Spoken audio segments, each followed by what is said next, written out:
네, 라이브 썰전 두 번째 주제로 넘어가겠습니다.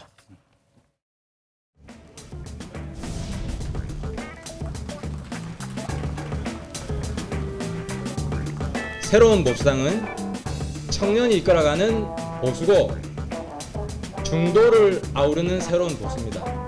이기기 위해서 새로운 보수가 되어야 합니다.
네, 새로운 보수당 등장으로 보수 재편 향방 방향이 주목되고 있습니다. 오늘 이준석 새로운 보수당의 이른 깁니다. 젊은 정당 비전위원장 어떻습니까? 이런 보수 재편에서 주도적인 역할을 할 것인지 아니면 예전에 떠오르는 꼬마 민주당처럼 꼬마 보수당으로 갈지 어떻게 지금? 그러니까 저희가 이제 당명에 보수를 이제 넣으면서 저희가 보수의 무슨 근본주의자들 같이 이렇게 비춰지는 경향성 좀 있긴 합니다만 지금까지 저희가 가져왔던 정책적 지향점, 바른정당 시절부터 유승민 의원이 얘기했던 따뜻한 보수, 개혁 보수의 길이라는 거는 이번에도 같이 녹아 들어가 있다 이렇게 보는 것이고 저는 이제 보수가 저희가 이제 통합으로 승리할 수 있느냐에 대해 가지고 많은 분들의 의구심을 이제 나타나기 시작했을 것이다. 저도 지역구가 수도권이지만은 단순 합산으로 만약에 지지율이 야권 지지율이 여권을 상회한다 하더라도 지금 상황에서 선거 결과가 좋으리라고 예측할 수 없습니다. 네. 왜냐하면 보수가 지금까지 보여줬던 안 좋은 모습들, 특히 보수가 기반을 하고 있는 저는 3대 정책이라 보는 교육, 안보, 경제에 있어가지고 2000년대 초반만 해도 그래도 보수가 그쪽에는 좀 안정적이다라는 인식이 있었는데 그게 사라져버리면서 지금 선거를 뭘 기반으로 해서 치룰지가 명확하지 않은 상태입니다. 그렇기 때문에 저는 그것을 발굴해내는 것이 보수의 과제이지 단순 합산으로 어떻게 선거를 이겨보겠다?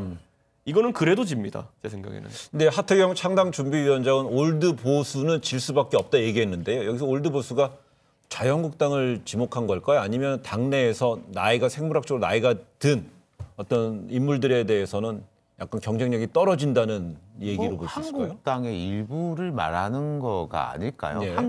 제가 잘은 모르겠습니다만은 지금 새로운 보수당에서 볼 때 한국당 전체가 청산의 대상이다라고 보는 것 같지는 않아요.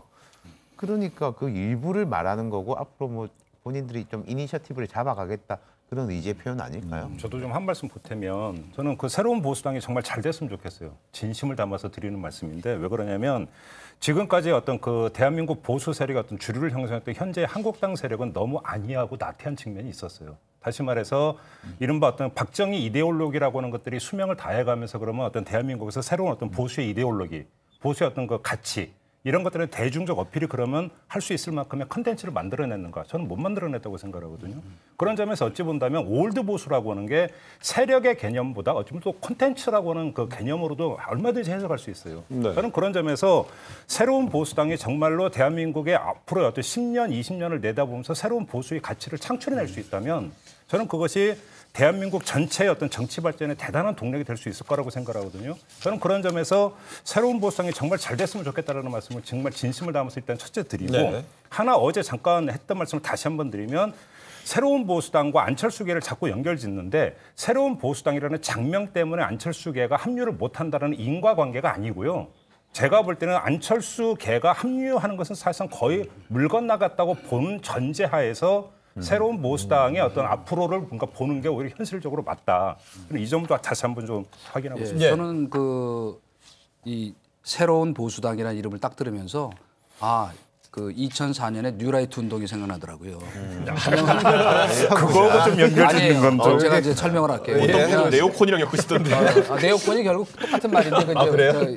아니 저거의 문제였죠. 그러니까 그 이제 네이밍을 어떻게 하느냐의 문제였는데 왜 그렇게 생각을 했냐면 그때도 주요한 그 구호 중에 하나가 올드 라이트와의 결별이었어요.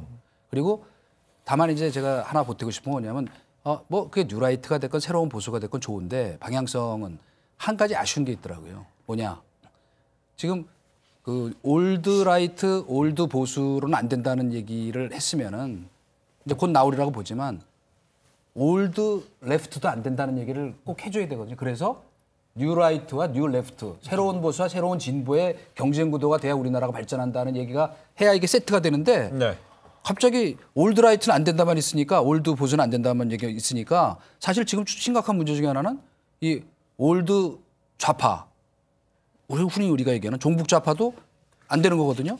그래서 건강한 중도와 중도 진영까지를 포함한 70~80%의 제대로 된 진보와 제대로 된 보수 세력의 경쟁 구도를 만들어서 대한민국을 바꾸겠다. 이렇게 해야 완결성이 있어요. 너무 과한 주문이시죠. 이제 발걸음 때문에 격투기 하라는 지금 말씀이시죠. 격투기 하라는 게 아니고 지금 4+1체제 만들듯이 우군을 늘리란 말이에요. 내 말은. 아까 김 선생님이 저희한테 이제 해주신 말씀 중에 보면은 그래도 컨텐츠 부족이 어떤 보수의 위기의 근원이 아니냐라고 하시는 말씀에 좀 공감하고 대표적으로 이런 거예요. 아까 제가 보수가 장점으로 갖고 있던 경제, 안보, 교육의 위치를 잃어버리고 지금 이 고생하는 것처럼 진보는 2000년대 초반부터 절치부심하면서 노동환경 인권이라는 새로운 그 영역을 구축을 했어요. 그걸 기반으로 그 플랫폼 하에서 모든 것이 이루어지는 것인데 저는 이번에 예를 들어 조국 장관 임명 사태를 놓고도 보수에게 새로운 하나의 기치를 들 기회가 왔었어요. 그것이 공정과 경쟁이나 이런 아젠다 같은 것들이었는데 그걸 내재화하는 단계까지 가지 못했기 때문에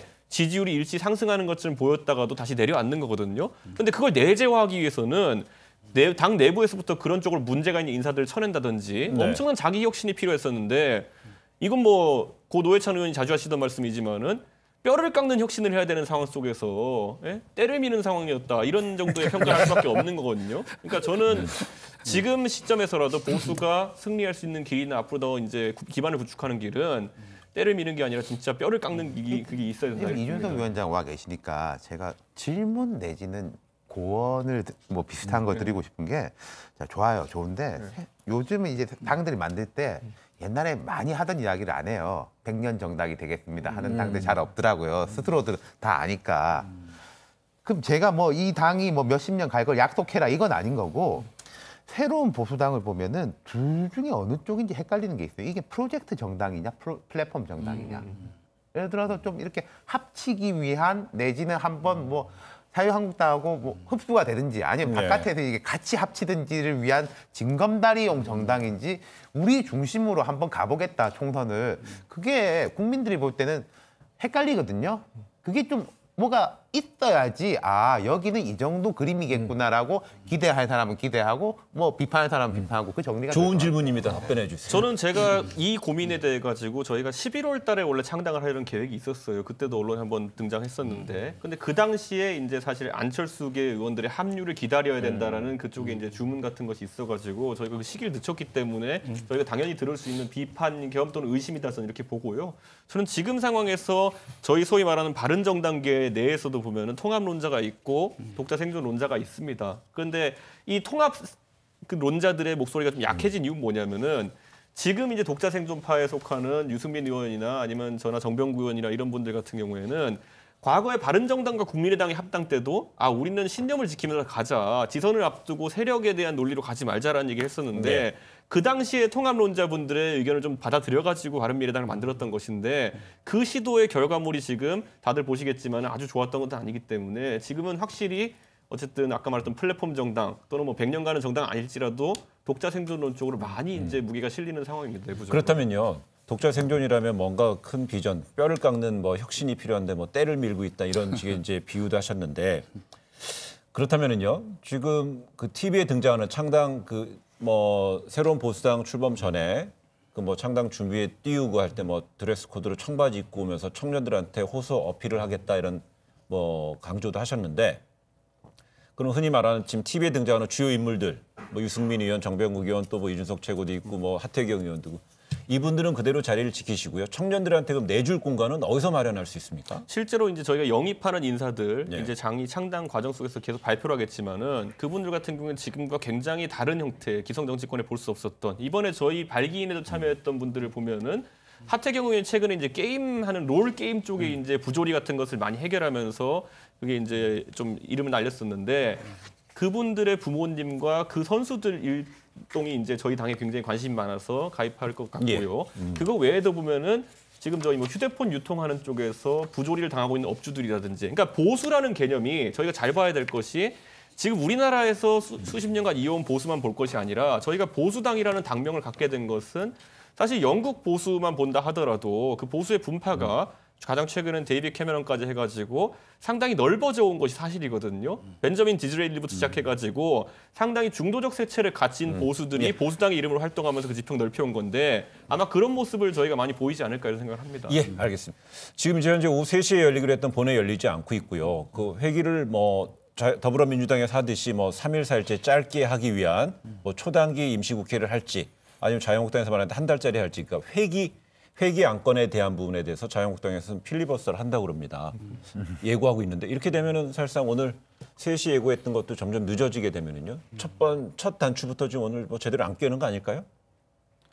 지금 회기한 건 예. 필리버스터 문제는 정리가 안 돼 있죠, 사실은 그죠? 그게 현실적으로 가능한 것인가 아니면 지금 국회법상 문제가 있다는 논란이 있기 때문에 결국 결론은 뭐냐면 국회의장의 지도력이 저희가 며칠 전부터 얘기했듯이 굉장히 중요해졌어요. 그런데 이제 저희가 2016년의 예를 좀 되돌이켜 보면은 그 당시에 그 테러 방지법 할 때 정의화 국회의장이 그 필리버스터를 허용하면서 그 충분히 토론해라. 그게 결국은 타협안이 만들어졌거든요. 그 과정에서 저는 이번에도 그런 좀 운영의 묘를 발휘해서 이렇게 끝까지 극한 대치를 가지 않는 이 방법이 찾아질 거라고 생각을 하거든요. 지금 네. 한국당도 상당 부분 지금 그 협의에 응할 지금 자세는 돼 있단 말이에요. 그러니까 그런 부분을 좀 그래서 이제 결국 결론은 우리 문희상 의장님의 지금 아드님 뭐 출마 문제까지 결려가지고 네. 이러저러 곤욕을 치르시는데 리더십이 좀 한번 발휘됐으면 좋겠다는 기대를 한 번 더 말씀드리고 싶네요. 근데 결국 지금 상황에서는요. 키를 준 게 여야 4+1 협의체를 주도하고 있는 거는 더불어민주당 아닌가요? 더불어민주당 맞죠?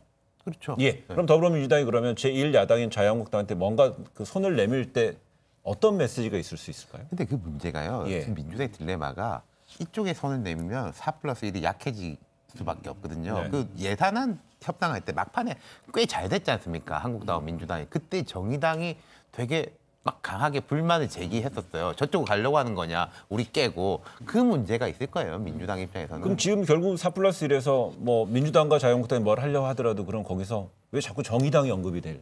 전제가 좀 잘못된 거 아닌가요? 4+1을 주도하는 거는 정의당이에요. 꼬리가 몸통으로 드는 거지. 우리가 잘못된 전제를 갖고 얘기하니까 지금 이게 지금 이제 꼬이는 그 질문의 거예요. 취지는 아마 이런 것 같습니다. 여기서 이제 갑자기 쭉 가다가 급선회할 가능성. 예. 어디 여지로 말씀을 그 질문 주시는 것 같은데 그냥 저는 단언코 없다. 그럴 가능성 없다고 보는 게요.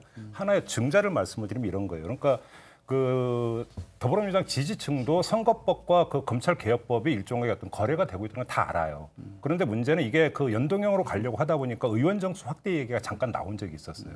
근데 그 민주당 지지층이 그럼에도 불구하고 의원 정수 확대는 안 된다고 확 못을 박아버렸어요. 그러니까 지지층의 초점은 사실은 선거법이 아니라 검찰개혁 법안에 가 있어요.